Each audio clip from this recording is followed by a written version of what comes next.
hands over the years. But we are important. It's important that we are here. It's important that we focus on our core to making sure that we have adequate representation all across the board. So thank you for having us. You're welcome. Is it good now, Ty? Okay. We're going to keep going, and I'll get over to that in just a second. We do also have, I don't know that I see anybody, but Black Mansfield Moms Group, who is led by our infamous attorney, Ebony Turner. I don't see their representation here, but I'm sure they're on the way. If y'all know Ebony Turner, she's running for judge, so she's probably in some campaign streets doing what she's supposed to be doing. What did you say she running for? She was running, or is running, for House District 96 in Mansfield. She's running to flip a seat. Let me just say this, because I wear many hats. I wear many hats, and I have to always remember what hat I'm wearing at that particular time. All of these organizations, Black Women Lawyers, L. Clifford Davis Legal Association, Black Mansfield Mom, except for Black Mansfield Mom, are nonpartisan organizations, but we're not blind. We are nonpartisan, but we are not blind. Our other partners include By Any Means 104 and Legend Mobile Kitchen and Cooking. If y'all rolled up and y'all saw the food truck outside, there is a treat outside for you, but you got to participate in the conversation. We don't just give out food for free. You got to participate in the conversation. And then, of course, you cannot leave the building without trying our tasty treats. To the right, take one, take two, take a million. It is delicious. And without, I would be remiss without acknowledging one of our biggest community partners, and that is the Doc's Bookshop, the building that you're in right now. They have always been an intricate part of ensuring that organizations like L. Clifford Davis and Black Women Lawyers had a voice and a platform to reach the community. So I would like to bring up one of the sisters, one of the owners of the Doc Bookshop. Yes, you ma'am. So we all can put a face to a name. And before you leave here, this is Black-owned business. These are Black organizations. Go support a Black-owned business. All the books that you think you can purchase from Barnes and Noble and other competitors, they are right here.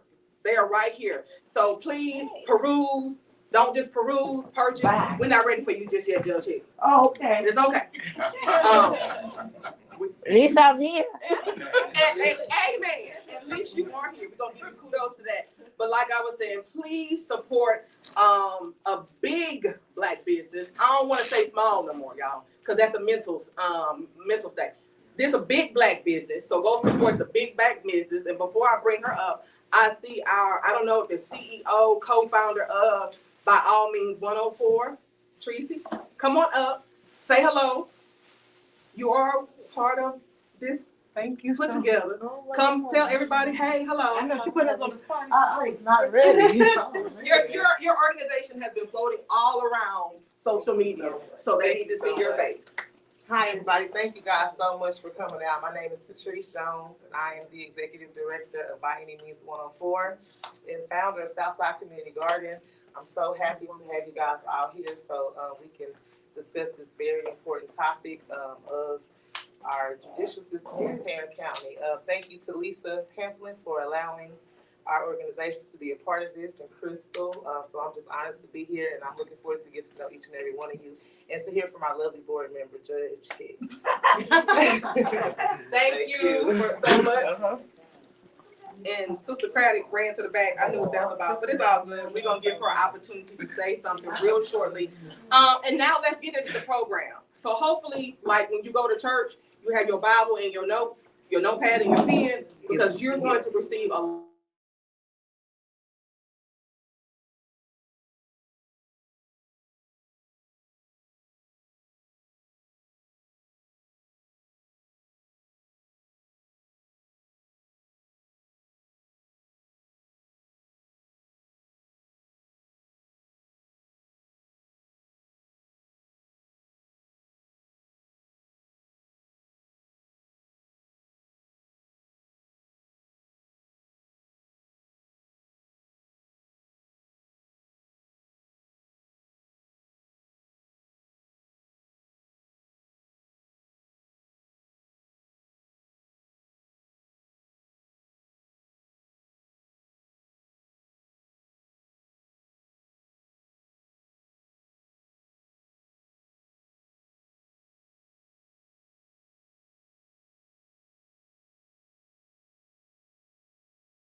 I did not, and that was my mistake.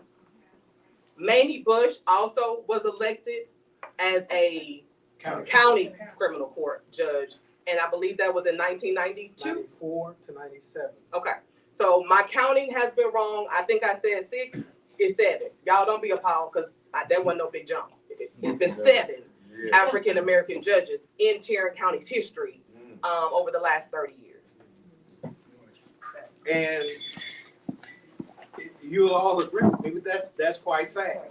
And now my math, I didn't come in here expecting to do math, but when she said there were 3,200 judges in the state of Texas, of which less than or equal to 100 are African American, just doing quick math, I came up with about 3%. And we represent more than 3% of the population in Texas. So the question really becomes, does representation matter? And not just history, but science has showed us that representation matters. How you view yourself, how you communicate with others, your circumstances, your culture cannot be articulated by anyone better than you. Right. And so a lot of times as a practicing criminal defense attorney, when you're trying to explain something to a juror, I'll tell my clients, can't nobody downtown out-hood me, because that's where I was raised and that's where I still live. Amen. So if you come with a case that's hot mess, well, you need to walk down my street, because they won't be able to articulate it like I will. That there may be a reason culturally why that person felt threatened in that moment. There may be that reason that someone who can identify with that may have to explain. So we're here tonight. We're very honored to have a very special person who has been one of my mentors. I've been watching him from near and far. And this person is none other than Mike High School. He is a partner and a founder of Johnson Vaughn in High School. He's currently the president of the National Association of Criminal Defense Lawyers. I said he's the president of the National. Immediate past president. You just got voted off? No. No. It's a one-year term, and I had to relinquish. The term is already yes, been up? it's up in August. 1 year. Yes. In August. Okay. Well, we came in a month or two late, but we were very proud that Fort Worth had our own Mike High School, who has been practicing law, both federal and federal courts and in our state courts for a long time. And he was just, the young lady that just sit next to him is, again, our own Tiffany Burke.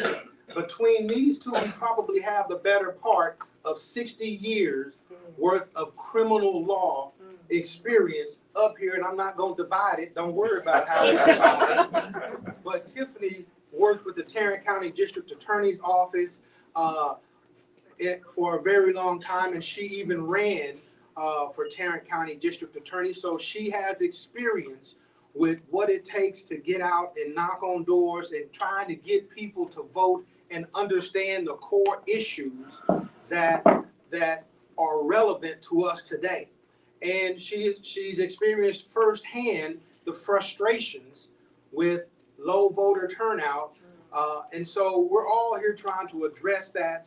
And one thing that we've learned historically is that knowledge is power. So without getting too deep, too much, y'all didn't come to hear me, so let's go to Mike. Mike, if you would, please, tell folk, Tiffany, Crystal just went over it, but explain to folk the history of the black judges in Tarrant County, because you've known everybody that she mentioned. Yes. Do I need to use this or not? Don't have to. I mean, No, you don't have to. y'all can hear me, correct? All right. But Crystal was correct as far as when I came to Tarrant County. I was an assistant U.S. attorney in the federal system from 1980 to 84. And then I resigned to become the private counsel here in Fort Worth with Johnson Vaughn High School. Bill Johnson, Anthony Vaughn, who were both unfortunately deceased. And so I started my practice here in 1984. And on the bench at that time was Judge Stearns. Judge Davis was soon to follow. Judge Hicks was already on the bench at that time in the civil court. But it was good to see that. But let me give more context of what the stats are that Crystal talked about as well. She's correct that Tarrant County, the African American population is 19%, and this population in Tarrant County is over 2 million people.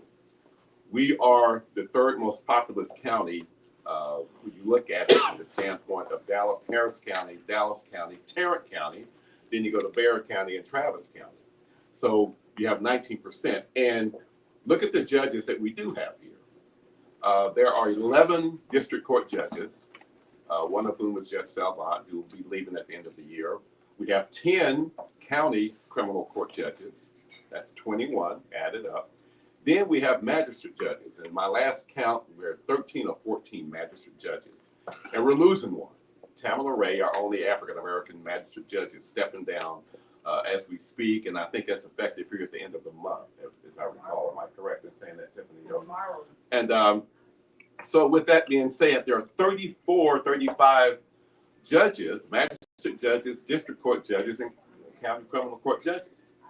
And we only have one district court judge, and you heard about Salvant, and of course Tamala Ray, and at the end of the year there'll be 0. And think about that.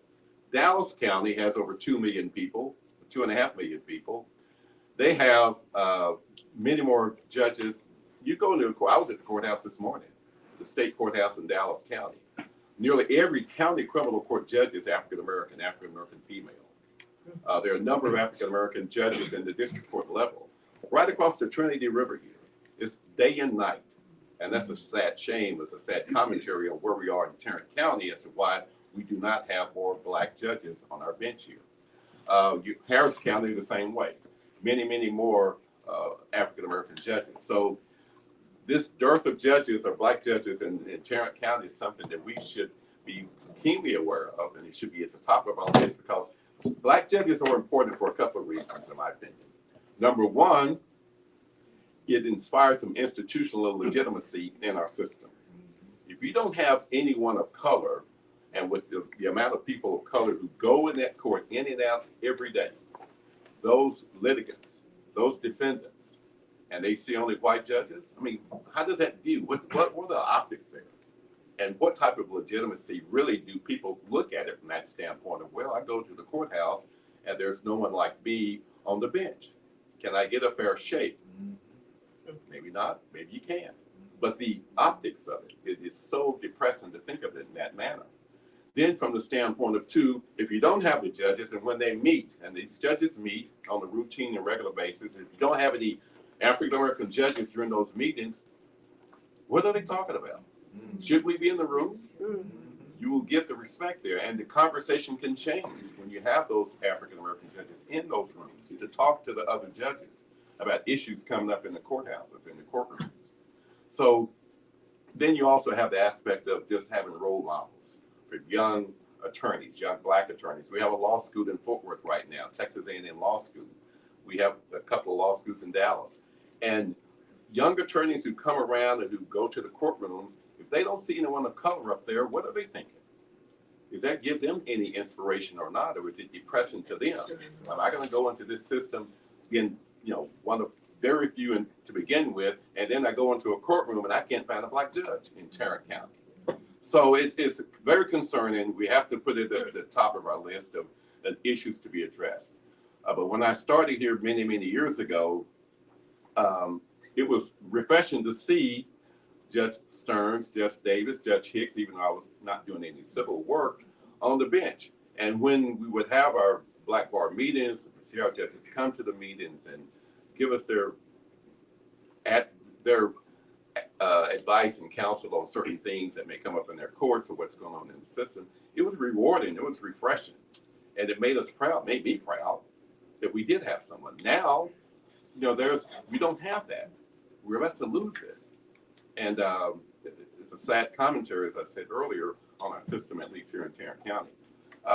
I've seen a lot of changes, and for the most part, they've not been good of late, let me put it that way. This young lady right here should be our DA. Speak on Right that. now, Speak on that. so much more qualified than the present person, but I won't get into politics too much, okay? But anyway, but it has its ups and downs in the practice, and it's so refreshing. As I said earlier, when I go to Dallas and I'm able to see all the black judges, and they hire the black clerks, they have the coordinators, they have the court reporters, and it's just a welcoming, easy time for me to be able to associate with people I see, I know, I don't know, give me that and accord me that respect as well, without having to make sure I'm trying to earn the respect with some person that may not know me, and of course it's of a different race. And that's a challenge, and that's something we all have to go through each and every day. But it's something that I've learned over the years to try to manipulate and grapple with and be able to deal with it. But I hate it for our younger lawyers to be able to come up now and having to go through that and not seeing those role models, not seeing those respected persons with the robes on. And giving you that pride as well to know that, hey, you know, that person up on the bench is the same color as me, has had the same similar experience. And I know I feel that level of comfort when I do that. But hopefully we can make some changes. We'll see what happens. And for our live audience and those on social media, I am going to ask you to use the microphone because they can't quite hear you. Okay. So say all that again. Before I do that real quick, let me say this. Judge Davis was just recognized by the Tarrant County Bar Association as one of our legal legends. It's the first time that award has been given out. He was the first recipient of it. I'm so proud of that. As you said earlier, his 100th birthday and all of the legacy he's built up and he's given us. So another round of applause, please, for Judge Davis. Okay, now Tiffany, as we stated, you were with the DA's office for a very long time, and during that time frame, on the district court side, the only two African-American judges that were there were Judge Stearns, who is very well respected around the state, and in fact, when they had a big trial out of Williamson County involving the court, the judge, the prosecutor, violating a man's rights with respect to discovery, they called on Judge Stearns from Tarrant County to go down and hear that case. And so what kind of impact did it have on you as a young prosecutor and growing into the lady that you are today, to have a Judge Stearns or a Judge Salvant in the courtroom, in the courthouse that you could go and glean experience from? So I think I probably speak for anyone in the audience who has ever run for office before. I see Crystal, I see Albert in the back, I see Lisa, Cindy Stormers back there, Ebony. I see so many people here who have run for office before. And I will tell you that people like Judge Stearns and Judge Salvant and Judge Davis and Judge Hicks are the reason that many of us decided to take up the mantle to try to bring some diversity to the courthouse. And so I know that we are here talking about the courts, but when we talk about the courts, we're not just talking about the judges. We are talking about the DA's office. We are talking about the defense bar, because we want to have a diverse group of individuals who are there making sure that we are meting out justice. At the end of the day, that is what we are all trying to do, is to mete out justice. And so to see icons like Judge Davis and Judge Salvant on the bench, it lets us know that we can do it. It encourages us that we can do this. And I can only speak for myself when I say, I remember being in Judge Stearns' office many times, and him encouraging me, and I'm sure he encouraged others, to step out and run for these offices. I come from a little bit of a different perspective than Mike. I started in '99, which it's still a long time ago. But I started here in 1999, and actually the first two African-American people that I remember seeing was Mike Heiskell and Leon Haley. They were the first two African-American, and I didn't know they were lawyers at the time. They were in the stairwell talking. But they were the first two people that I actually met that were African-American. And keep in mind, when I started in 99, all in misdemeanor court, all of the county court judges, all 10 of them, none of them were of color, any color, African American, Hispanic, anything. And so to walk into a courtroom and then see you walk in later, that means something to a young lawyer. They want to see us in these positions. It encourages them. It gives them the drive to want to do more, do better, do justice. And so for me, it's important, and I'm sure it's important to the people that are sitting out here. Mike, on that same token, we've discussed how it affects us as attorneys, both defense attorneys and prosecutors, but let people know how it matters in the street, how it matters in our communities to have an African-American judge on that bench. Well, it of course respect for the system. If you don't have the people there who are reflective of the community, then there's a loss of respect there as to why is the system so different? Is it all steered toward the wealthy, the powerful, the privileged? Or do I have a place here? And if so, what is it? And when you see someone that looks like you with that experience, then you will say, okay, I feel now I can have a fair shake, or I can recommend certain people to go to this courtroom and speak highly of that particular judge or whatever. And so that we have that respect in our system to keep us afloat as a country. When you start to, that ebbs away, it chips away at our institution and that respect for the institution. And that therefore is very vitally important. When people go into that courtroom and they see a black judge, and I'm thinking when I, years ago, when I first started, and things were much more divided now from the standpoint of how people were perceived at that time than what they are now. The black defendants saw a black judge, like Judge Stearns and Judge Davis. It was almost kind of a sigh of relief. You know, I feel like, okay, maybe I can get a fair shake here now. And that is something that can translate to a feeling of this really is a system of equality, equal justice under the law. So that has to be maintained among the people, the general community. If you lose that, then again, you lose respect for the institution itself. Can I just add to that real quick? Because just on a basic level, judges do a lot that impact us. Let's start from the arrest. Judges review arrest warrants. They determine whether or not there is probable cause for someone to be arrested. Judges, when a person is arrested, determines your bond amounts.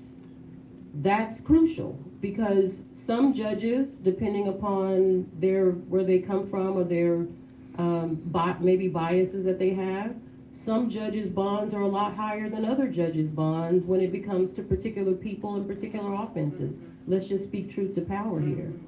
The other thing is not just bonds, but judges, when you're in trial, judges determine what evidence comes in before a jury and what doesn't.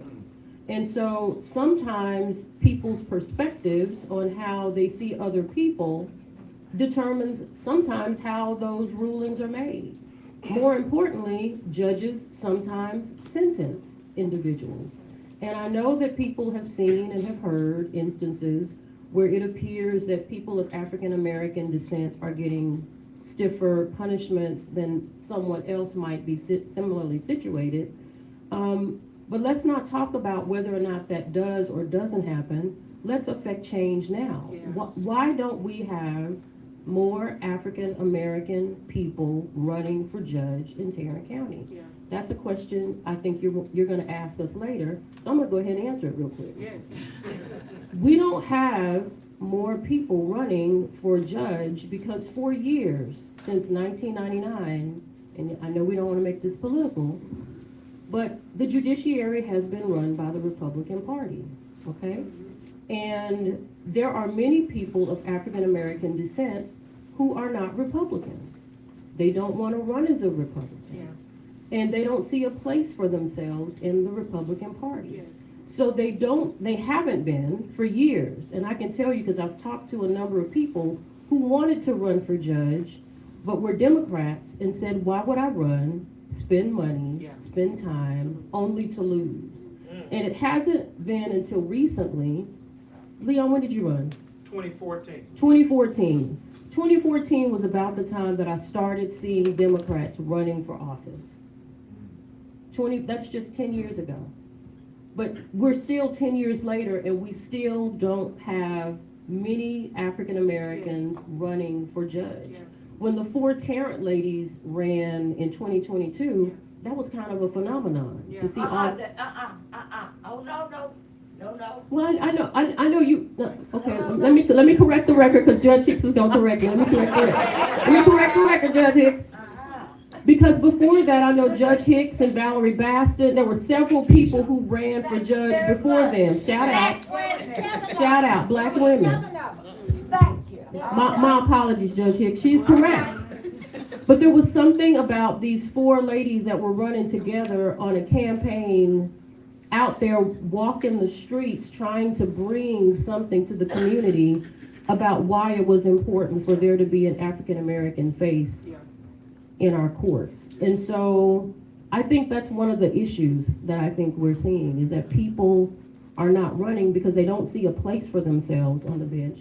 And they don't see a place for themselves in the party that has been in control of the judiciary for the last 30 years. Well, then you say both that we're trying to avoid politics, but it's inherently political. Because judges have to declare partisanship when running for office in Texas. And so Tarrant County is no different. And it seems that the only, because Judge Stearns and Judge Salvant have run as Republicans. And so, but they were elected in the 90s. They were appointed. They were appointed, but they did. And they ran. They ran, and they won. But since then, there have been African American attorneys who've even run on the Republican side that still didn't win, and many of which have represented people's family members, and one of which most recently was Glennis McGinty. Thank you. And so where's the divide there? What was the difference in then that allowed a Judge Stearns, a Judge Salvant to run and win, and today, regardless of which side you're on, it seems very difficult at a minimum for African Americans to win, regardless of the party. Yeah, I mean, that's a tough question and it's really hard to answer, but I do feel this, that the dam is about to burst in Tarrant County. You give it a couple more years. We didn't hear The you. dam is about to burst in Tarrant County. Give it a couple more years or so. A key race right now is for sheriff. Patrick Moses running for sheriff against Wayburn. Yes. He has a good shot of winning. And we know the demographics are changing constantly in the Dallas-Fort Worth area anyway. And I believe we're on the precipice of that happening in Tarrant County. You saw it happen in Dallas County and Harris County. So it's a matter of that catching up with us, and hopefully we'll be ahead of the wave though, so we can have people lined up to run again. But this is kind of the calm before the storm, in my opinion. We have an opportunity to address that, hopefully recruit people to do this, step out, but they're gonna have support, financial support, the voting support. And we're gonna have to coalesce together, because we've been too divided on this issue. We have to join together on this. This is a one issue situation that's really a travesty of justice, and we don't have any other black judges on the bench here. And it has to be addressed sooner or later. Tiffany, I want to ask you this, and then we'll move to open the floor for some questions. But you were very good in looking at the voting demographics around the county, precinct by precinct by precinct. What did you notice that was most frustrating to you during your candidacy for DA that perhaps we might need to address more so on the community level to get more people out to vote? Talk about it. So I think it was a couple of things. First of all, there's an education piece that is missing. I remember going out, knocking on doors, and people saying things to me like, "I voted for you already." And I would say, well, voting hasn't started yet. And they said, well, I voted for you back in March. Yeah. And I said, well, thank you. You voted for me in the primary, but you have to come back and vote again. And they're like, I have to vote again? That's an education piece. Yes. The people don't understand the primaries, the general election. They don't understand that there are two separate times to vote. Another instance was a woman that I spoke with, I remember her vividly, who said to me, I always vote for all Democrats. I do it every time. I said, oh, okay, well, fantastic. Thank you for, voting for me. I appreciate your vote. And she said, yeah, I click the top of the ticket and then I leave. And I said, well, did you know that we don't have straight ticket voting anymore? And she said, what? She said, I vote for the president at the top. Aren't I voting for everyone? And I said, no, ma'am, that's not the way it is anymore. And so when, we don't want to be too political, but voter suppression is real. Yes. And when the laws are constantly changing and people are confused about very important matters, very important issues related to voting, they get it wrong. And they don't understand, how to vote or when to vote or where to vote, all those things. So education is one. The second piece, I think, which is something that I think we tried, many of us who ran in 22 tried to challenge, was this voter apathy. Trying to get people to understand why these local races matter more to them, or should matter more to them than maybe who the president is. Yes. You want to know who your mayor is.